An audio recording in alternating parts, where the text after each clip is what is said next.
Welcome to the Friday edition of Take 5 for Torah. That means we're discussing the Haftorah this week of Acharei Mot and Kedoshim. Our custom here is to read the end of Sefer Amos, and that connects beautifully to the Parsha of Kedoshim, of our holiness, insofar as Amos, who was born in Tekoa, which is in the north of the land of Yehuda, and his moral compass drove him to leave his homeland and to take up residence in the north of Israel, to tell the people in the north that God will not continue to suffer your immorality. At the time Amos spoke, the land of the north of Israel spread far and wide. The land mass of Israel was larger then than it has been in our entire history. The Israelites thought that surely God is satisfied with our way of life. Surely God is shining upon our actions, but the prophet Amos told them that that is not the case. He joined his fellow prophet Hosea, and the two of them told the Jews of the north that God will not continue to suffer widows and orphans who are not cared for in their people. He will not continue to suffer wicked kings of the north who continue to engage in immorality, even as they were thriving, even as the crops were doing well. They did very well against enemies, but these two prophets very bravely told their people. In the case of Hosea, it was his people, but in the case of Amos, he was from Yehuda. And just before our Haftorah, the high priest Amatzia told Amos to get out of the north, go back to where you came from, because this is an Ir Mikdash, it is a holy place. This is what they thought. They've just felt that if God must be satisfied with what we're doing if we're so successful.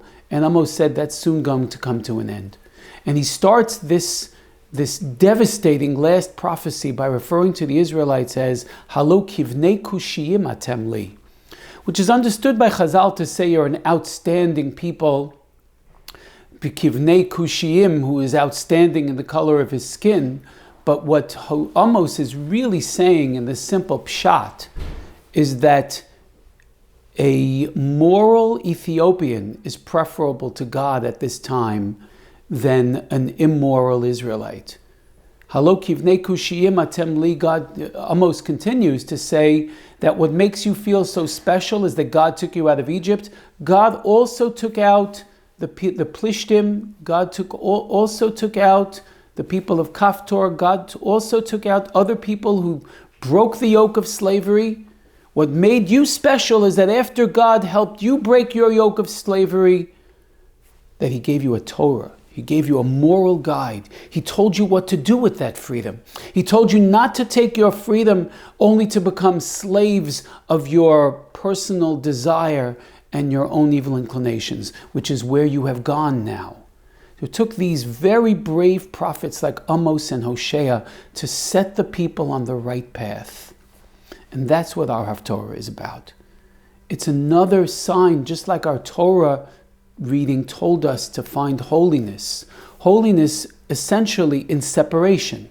As Rashi begins Parshat Kedoshim by telling us to separate yourself from these desires, to separate yourself from the accumulation of wealth that Amos so brilliantly speaks about all over his book.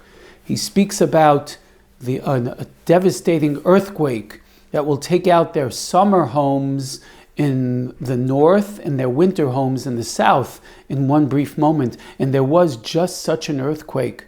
He speaks of a total eclipse of the sun.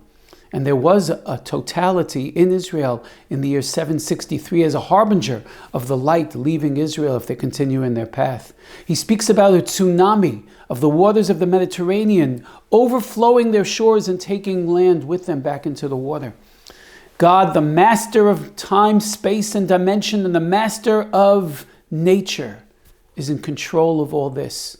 So Amos begs his audience, you be in control of your inclinations. Be in control of your goodness. You can do this. You can reach this. And he concludes the beauty of his book. He concludes the book by saying Israel will once again produce its great potential.